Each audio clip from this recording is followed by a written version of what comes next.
part 2 of Nutan Vs The Ramadars. The cities that were incinerated looked, to all of us on Mutainia, to be encroaching blobs, to be one big encroaching blob of nanobots in the Nevada desert.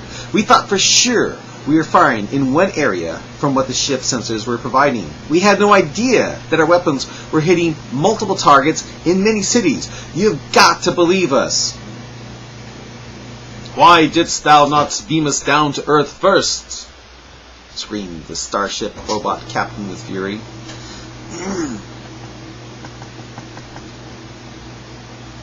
The man on the viewing screen, who looked just like the president of Earth, sounded very convincing that the Earth was in danger and needed help. I mean, we showed you the playback of what we were viewing. He was very convincing to us that nanobots are in the air and would have contaminated the Earth if we beamed back. If we beamed back, Lord Nutan, angered. The robot captain on the smoke-filled bridge of the Earth starship looked like he was about to blow a fuse, literally. He now seemed so angry. Let us play back some of what we didst receive from the horrid Mutainia, and reveal the carnage thou didst render unto the inhabitants of the earth, shouted the captain. On the Earth, TV station showed a crazy-faced Nutan filled viewing On Earth, TV stations showed a crazy-faced Nutan filling viewing screens. He was speaking with these and thous, demanding worship or death from on the inhabitants of the earth. The next clips showed Mutainia striking and destroying cities with powerful beams and bolts of energy, ripping up the earth with powerful generated lightning bolts. Nutan countered that all that was broadcast from his ship never happened.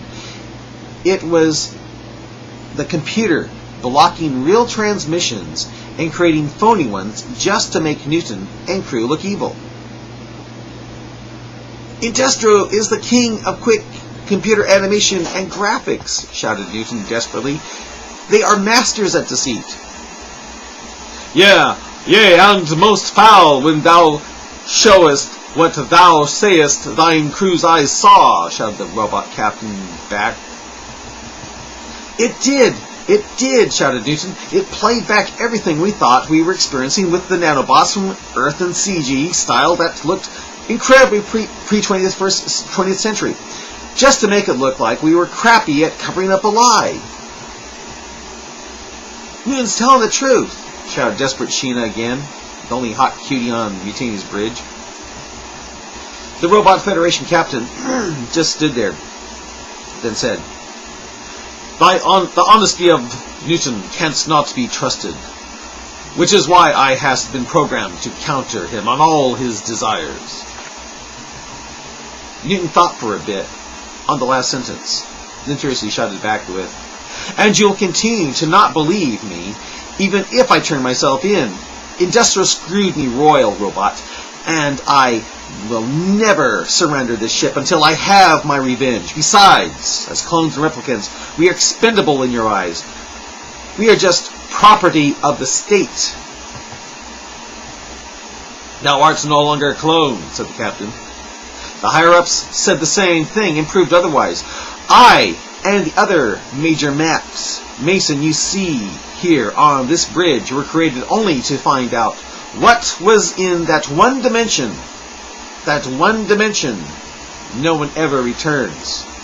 But thou didst return, said the captain, and reported back nothing.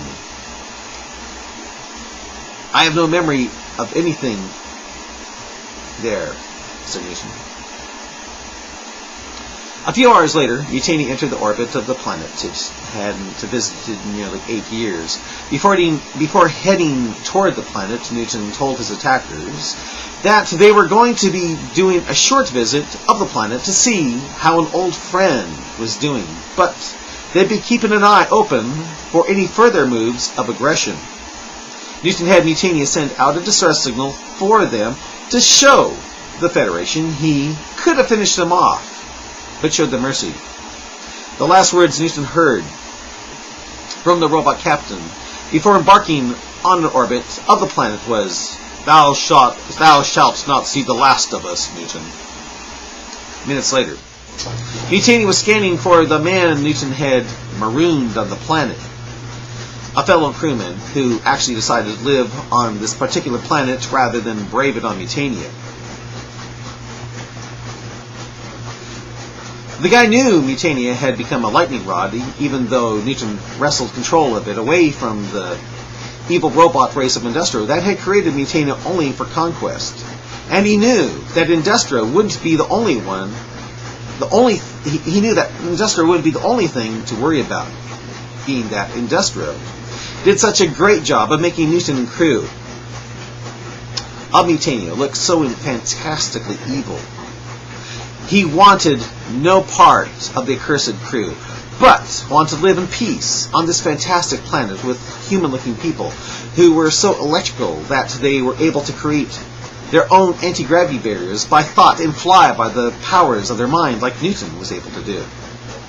In spite of flying, though, many drove around in electric cars in cities that looked like something out of the mid-20th century.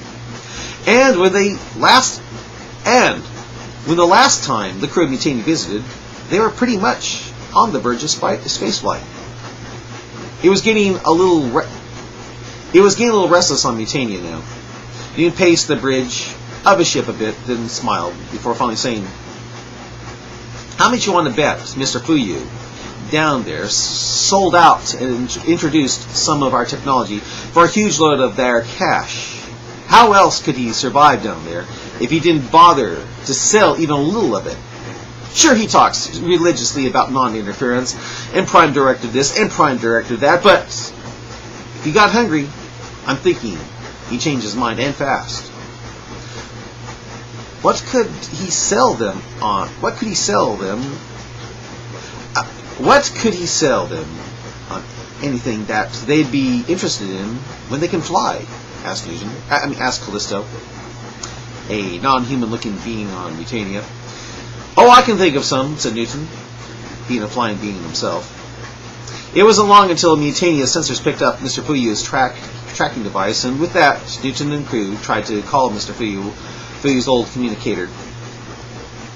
When Mr. Fuyu noticed that his old communicator was sounding in an old dresser of his, he excitedly and desperately grabbed for it, knowing that the only one who'd be calling him on it was probably his old mutated Captain Nutan. Mr. Fuyu, said Nutan from his throne as he sat in, if this is you, it's nice to know that you're still alive and kicking. Are you still thinking this planet is paradise? Got me out of here! Please, got me out of here! Mr. Fuyu loudly begged and began and pleaded with a sound of horror in his voice. A few minutes later, Mr. Fuyu stepped off the transporter from being beamed up. Mr. Fuyu! Shouted Nutan on seeing him. The crew gasped, for although Mr. Fuyu was in his 20s when they saw him last, 8 years seemed to have treated him like 30. Not only was he old and gray, but his eyes had cataracts. End of part 2.